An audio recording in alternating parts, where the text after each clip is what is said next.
नमस्कार। आज हम डिस्कस करेंगे हिमाचल प्रदेश जीके के important question. Himachal Pradesh GK के इंपॉर्टेंट क्वेश्चन डिस्कस करेंगे। हर एक question exam point of view से इंपॉर्टेंट है और डेफिनेटली आने वाले एग्जाम में आपकी हेल्प करेगा। जहां पर भी हिमाचल जीके पूछी जाएगी जिस भी एग्जाम में, चाहे वो टीजीटी का है, जेबीटी का है, पेपर 1 है, एचपीआरसी पब्लिक सर्विस कमीशन के अपकमिंग एग्जाम है, डेफिनेटली आपको हेल्प मिलेगी जैसे कि पहले भी मिलती रही है।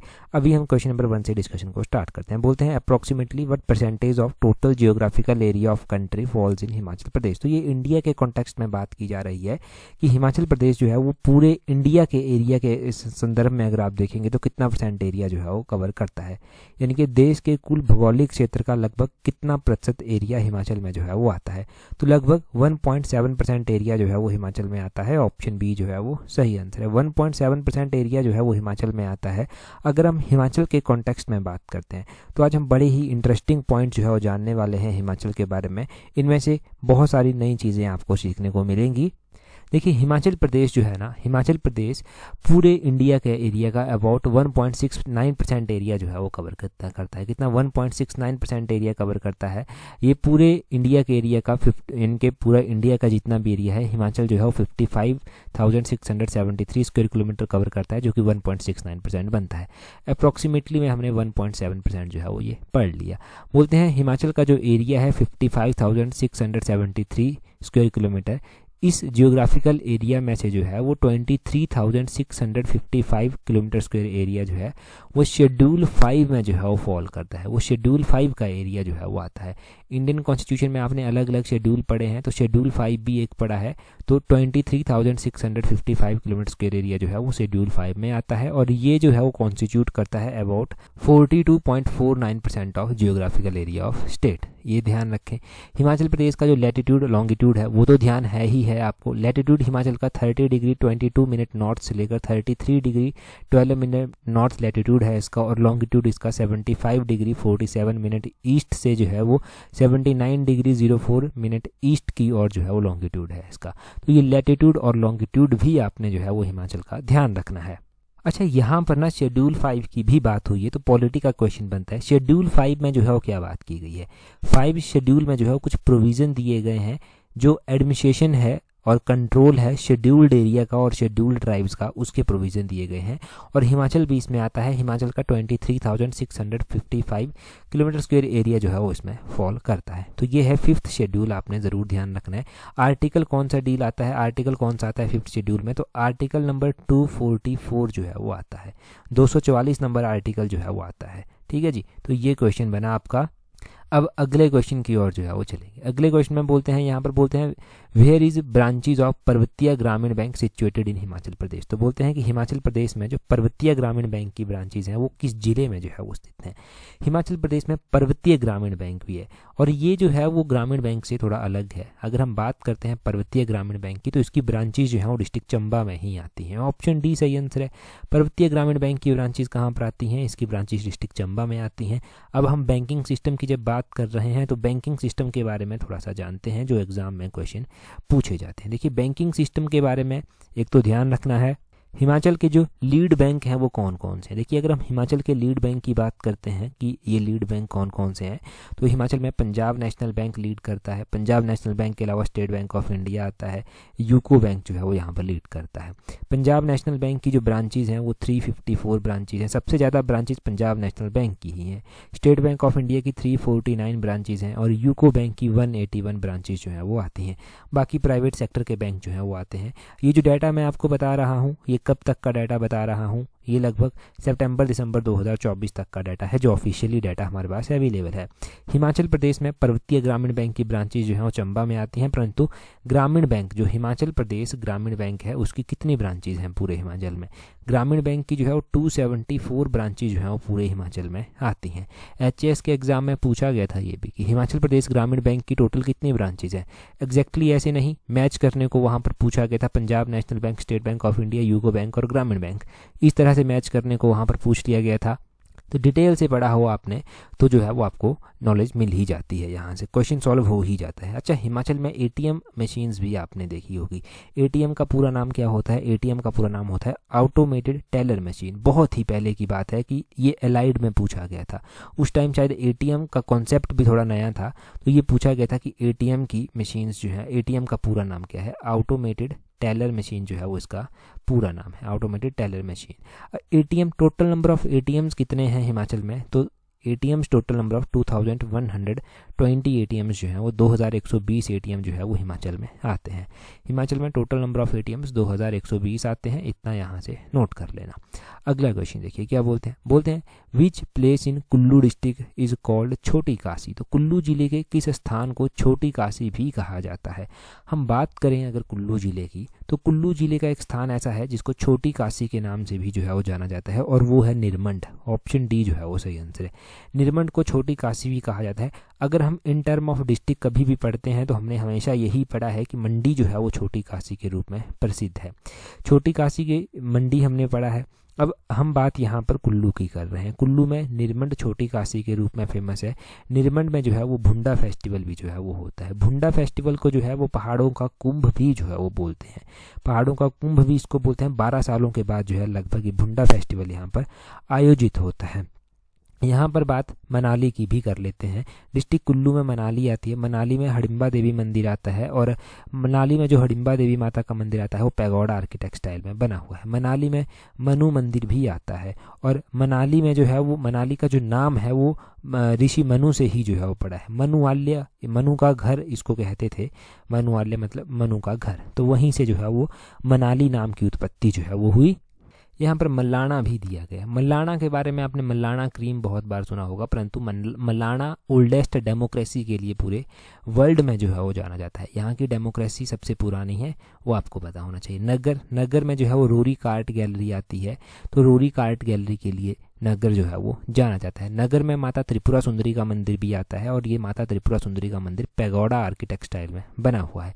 मनाली यहाँ पर ऑप्शन में दिया गया है। मनाली की अगर हम बात करते हैं तो मनाली के बारे में लगभग मैं बता ही चुका हूँ आपको। यहाँ पर हडिम्बा माता का मंदिर मनाली के नाम के बारे में इतना सा यहाँ से जो है वो लिंक कर हमने जान लिया। अगला क्वेश्चन देखेंगे हमारे पास क्या पूछा गया है। अगले क्वेश्चन में बोलते हैं to which district of Himachal Pradesh did Jaiwant Ram the first speaker of Himachal Pradesh legislative assembly belong. तो हिमाचल प्रदेश जो लेजिस्लेटिव असेंबली थी इसके पहले अध्यक्ष थे जयवंत राम। ठीक है, पहले स्पीकर कौन थे? जयवंत राम थे। बोलते हैं किस विधानसभा क्षेत्र से संबंध रखते हैं। अगर हम जयवंत राम जी की बात करते हैं तो जयवंत राम जी जो है वो चंबा जिले से संबंध रखते थे। ऑप्शन सी जो है वो सही आंसर होगा। अच्छा, जयवंत राम जी चंबा जिले से संबंध रखते थे। अभी हमने मॉडर्न टाइम में जो पेपर हो रहे हैं उनमें कैसे क्वेश्चन दिखे हैं, उसमें स्टेटमेंट बनाकर क्वेश्चन दे देंगे कि कौन सा सदस्य कहाँ से संबंध रखता था 1951 में जब इलेक्शन हुए थे 52 में, या फिर मैच करने को दे देगा कि मैच करो इस वाले सदस्य की कॉन्स्टिट्यूएंसी जो था वो कौन थी। अब देखो ना, यहाँ पर एक और बात नोट करना आप, यहाँ पर ना डिस्ट्रिक्ट पूछा गया था कि किस जिले से थे। ये तो चंबा जिले से थे। इनकी कॉन्स्टिट्यूएंसी कौन सी आती थी? इनकी कॉन्स्टिट्यूएंसी जो था वो भटियात कॉन्स्टिट्यूएंसी जो था वो इनकी आती थी। भटियात कॉन्स्टिट्यूएंसी कहाँ पर आती है? ये चंबा में ही आती है, और भटियात कॉन्स्टिट्यूएंसी से जो था वो उस टाइम ये चुनकर आए थे। हमारे पास अलग अलग सदस्य थे ऐसे ही, तो अलग अलग सदस्यों में अगर हम देखते हैं तो हमारे पास डॉक्टर यशवंत सिंह परमार भी थे। डॉक्टर यशवंत सिंह परमार जब 1952 में जीते थे तो वो कहाँ से जीते थे? वो पच्छाद क्षेत्र से जीते थे।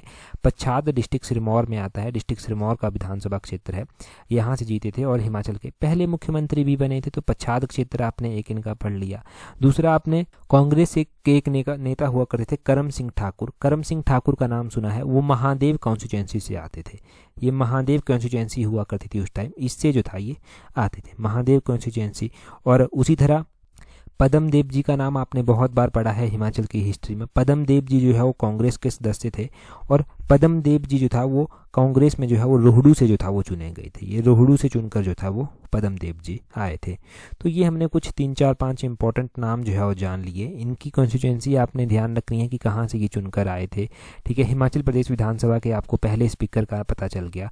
अच्छा, प्रेजेंट टाइम में हिमाचल प्रदेश विधानसभा के स्पीकर कौन है और वो कौन सी कॉन्स्टिट्यूएंसी से आते हैं, ये भी तो पता होना चाहिए। प्रेजेंट टाइम में अगर हम हिमाचल प्रदेश विधानसभा के स्पीकर की बात करते हैं तो प्रेजेंट टाइम में कुलदीप सिंह पठानिया जो है वो हिमाचल प्रदेश विधानसभा के स्पीकर हैं। अच्छा, कुलदीप सिंह पठानिया हिमाचल प्रदेश विधानसभा के स्पीकर हैं, परंतु इनकी कॉन्स्टिट्यूएंसी जो है वो कौन सी है? इनकी कॉन्स्टिट्यूएंसी भी आपको पता होनी चाहिए। कुलदीप सिंह पठानिया जो है ये जो है वो स्पीकर बने हैं और इनकी कॉन्स्टिट्यूंसी भटियात कॉन्स्टिट्यूंसी आती है, डिस्ट्रिक्ट चंबा वाली, ये भटियात कॉन्स्टिट्यूंसी से ही जो है ये आते हैं। प्रेजेंट टाइम में हिमाचल प्रदेश विधानसभा के डेप्यूटी स्पीकर भी हैं। डेप्यूटी स्पीकर जो है वो हिमाचल प्रदेश विधानसभा के कौन है, वो विनय कुमार जो है वो डेप्यूटी स्पीकर हैं।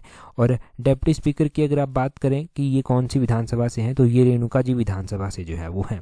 अच्छा, हिमाचल प्रदेश की जब हम बात कर ही रहे हैं तो पहले डेप्यूटी स्पीकर कौन थे? ठीक है, स्पीकर का तो पता चल गया, जयवंत राम थे। पहले डेप्यूटी स्पीकर श्री कृष्ण चंद्र थे। श्री कृष्ण चंद्र का नाम ध्यान रखना है, ये पहले डेप्यूटी स्पीकर हिमाचल प्रदेश विधानसभा के थे। तो ये आपने काफ़ी डिटेल से जो है वो यहाँ पर जानकारी ली। अगला क्वेश्चन हम देखेंगे अभी। नेक्स्ट क्वेश्चन में हमसे क्या पूछा गया है, अगला क्वेश्चन हम डिस्कस करें उससे पहले देखिए, अगर आप तैयारी अपकमिंग HPRC के TGT एग्जाम के लिए कर रहे हैं तो आप हमारी कॉम्प्रिहेंसिव टेस्ट सीरीज को ज्वाइन कर सकते हैं, जिसका लिंक नीचे डिस्क्रिप्शन बॉक्स कमेंट बॉक्स में दिया गया है। देखिए, डिपेंड करता है अब आपके ऊपर कि आप कितने सीरियस हैं तैयारी को लेकर।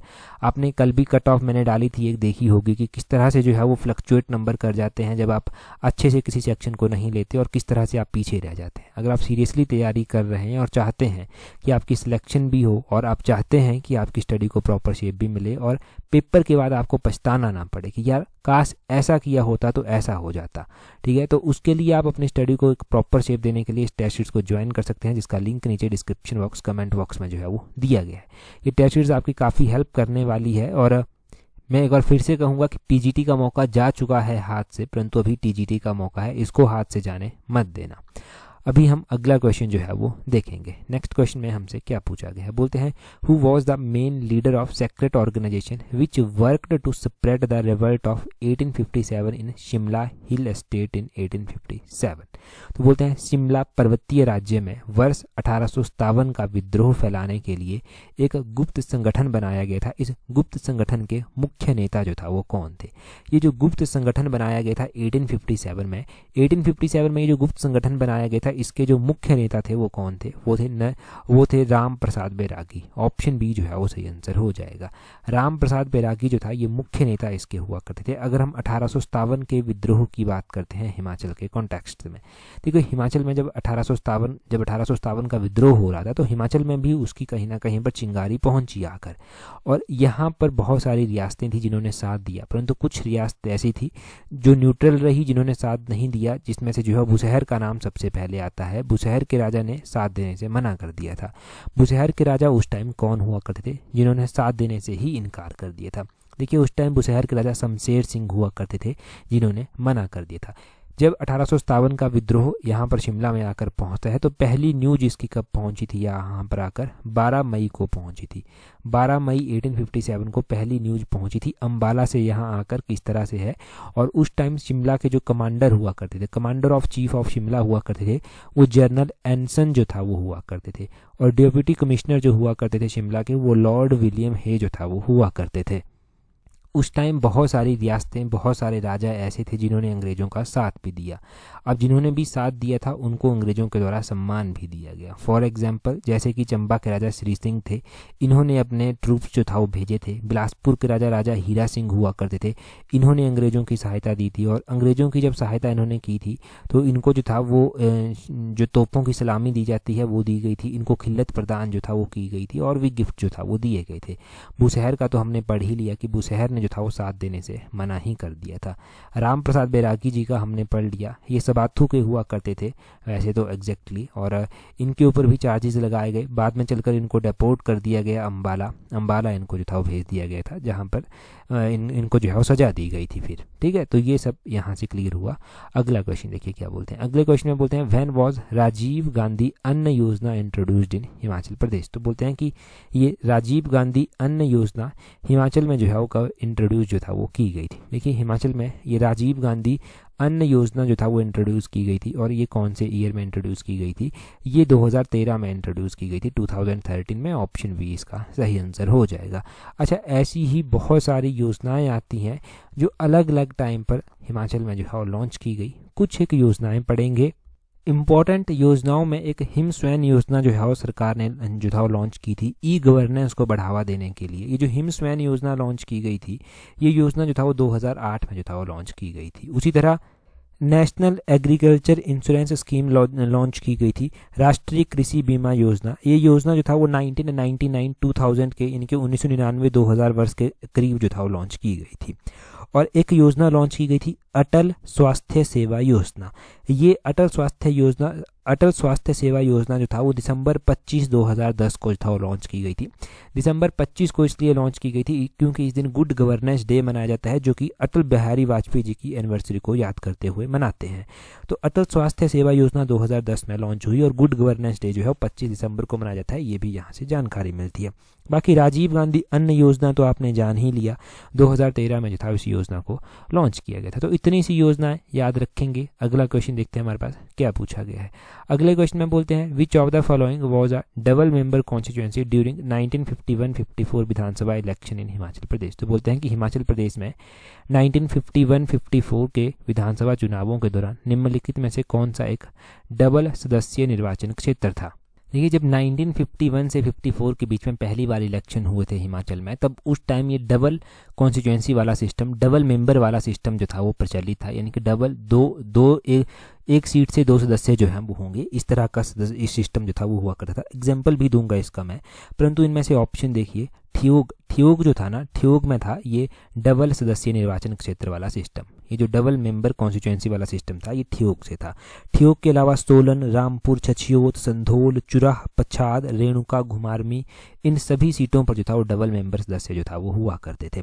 अब एग्जाम्पल दिया मैंने आपको यहाँ पर कि पच्छाद भी जो था वो हुआ करता था। पच्छाद से हमने एक तो पढ़ा डॉक्टर यशवंत सिंह परमार, ये हिमाचल के मुख्यमंत्री भी बने, और पच्छाद से ही जो था वो जीवणु राम एक कांग्रेस के सदस्य हुआ करते थे, ये भी उस टाइम चुने गए थे।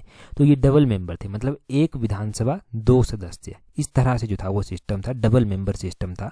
तो इस तरह की अलग अलग विधानसभाएं हमारे पास थी, जिनमें से ऑप्शंस में से ठियोग था, और ठियोग के अलावा घुमारमी, पच्छाद, छछियोत, संधोल, चुराह, रेणुका जी हो गया और सोलन हो गया, ये सब जो था वो डबल मेंबर में आते थे। इतना डबल मेंबर के बारे में पता होना चाहिए। अच्छा, यहाँ पर हम ठियोग पढ़ रहे थे ना, ठियोग से ना 2 सदस्य थे। कौन कौन से वो 2 सदस्य थे? एक थे देवी राम केवला, ये कांग्रेस के सदस्य जो था वो हुआ करते थे।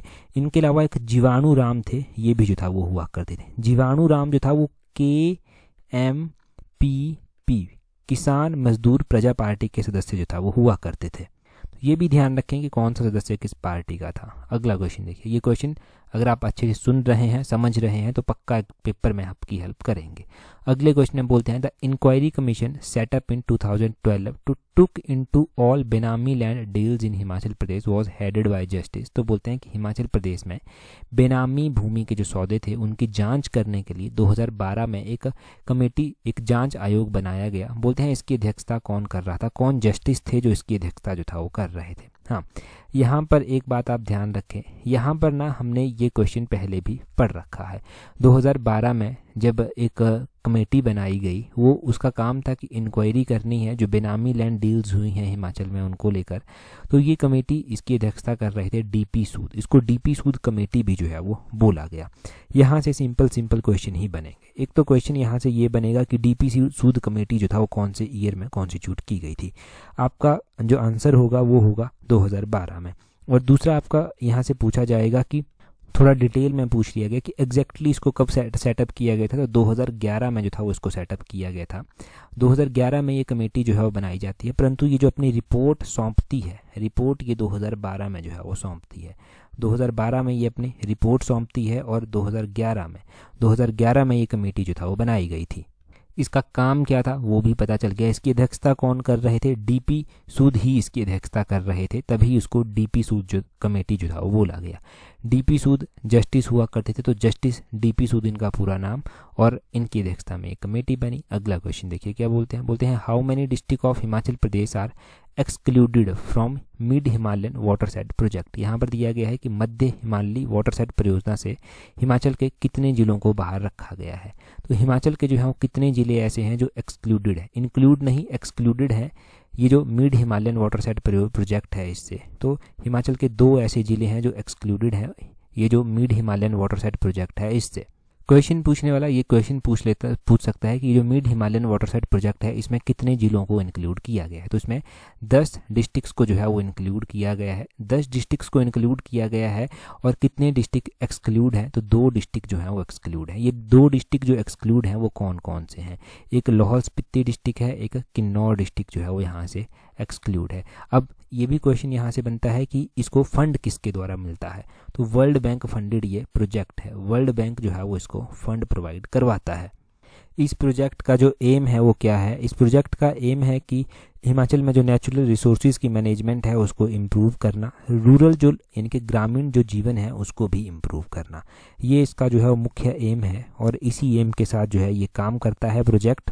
अच्छा, यहाँ से जब हम वाटरसाइड प्रोजेक्ट की बात कर ही रहे हैं ना, तो यहाँ से वाटरसाइड के बारे में कुछ इकोनॉमिक सर्वे के साथ लिंक कर क्वेश्चन हम डिस्कस करते हैं। नाबार्ड के द्वारा जो है वो हिमाचल प्रदेश में जो है वो 52 वाटरसाइड डेवलपमेंट प्रोजेक्ट जो हैं वो सैंक्शन किए गए हैं। ये जो 52 वाटरसाइड डेवलपमेंट प्रोजेक्ट सैंक्शन किए गए हैं इनमें जो है वो 31 वाटरसाइड प्रोजेक्ट जो हैं वो जीवा के तहत हैं, मतलब नेचुरल फार्मिंग बेस्ड हैं, और 21 जो वाटरसाइड प्रोजेक्ट हैं वो स्प्रिंग सेड प्रोजेक्ट जो हैं वो हैं। 21 स्प्रिंग सेड प्रोजेक्ट हैं और ये जो नाबार्ड के द्वारा फंडेड प्रोजेक्ट है वाटरसाइड वाला, ये भी 10 जिलों में जो है वो इम्प्लीमेंट किया गया है और इसके तहत 32.65 करोड़ रुपया जो है वो इस प्रोजेक्ट के तहत सैंक्शन किया गया है, जो कि लगभग 40,380 हेक्टेयर एरिया को कवर करेगा, 365 विलेजेस को कवर करेगा और 10 डिस्ट्रिक्ट्स को जो है वो कवर करेगा। ठीक है, तो ये वाटरसाइड प्रोजेक्ट का एक स्टेटस है हिमाचल के कॉन्टेक्स्ट में जो नाबार्ड के द्वारा असिस्ट किया जा रहा है, और मिड हिमालयन वाटरसाइड वाला तो हमने अलग से पढ़ा। अब यहाँ से अगला क्वेश्चन हम देखेंगे क्या पूछा गया है। अगले क्वेश्चन में बोलते हैं that to which district of Himachal Pradesh does Charanjit Singh who was captain of Indian hockey team during the 1964 Tokyo Olympic belong. यहाँ पर बोलते हैं कि चरणजीत सिंह जिन्होंने 1964 के टोक्यो ओलंपिक्स में भाग लिया था और भारतीय हॉकी टीम की कप्तानी भी की थी, वो हिमाचल के किस जिले से संबंध रखते हैं। तो चरणजीत सिंह हिमाचल के ऊना जिले से जो है वो संबंधित हैं। ऑप्शन बी सही आंसर होगा। देखिए, चरणजीत सिंह को जो है वो अर्जुन पुरस्कार भी मिला, इनको पद्मश्री पुरस्कार से भी सम्मानित किया गया और 1964 में जो टोक्यो में ओलंपिक्स हुए थे उसमें इन्होंने भारतीय टीम की मेजबानी भी जो था वो की थी। अब हॉकी के ये प्लेयर थे, हिमाचल से ऐसे बहुत सारे प्लेयर रहे, परंतु 1964 उस टाइम देखिए आपकी इतने सोर्सेज नहीं हुआ करते थे, रिसोर्सेज नहीं हुआ करते थे, उसके बावजूद भी इन्होंने जो है वो अच्छे से ग्रो किया, इन्होंने अच्छे से काम जो है वो किया। अब बाकी हम यहाँ पर देखते हैं, अगर हम यहाँ पर देखते हैं कि और कौन कौन से हमारे प्लेयर हैं, जैसे कि हॉकी की ही अगर हम बात करें तो हॉकी में सीता गोसाई प्लेयर आती हैं।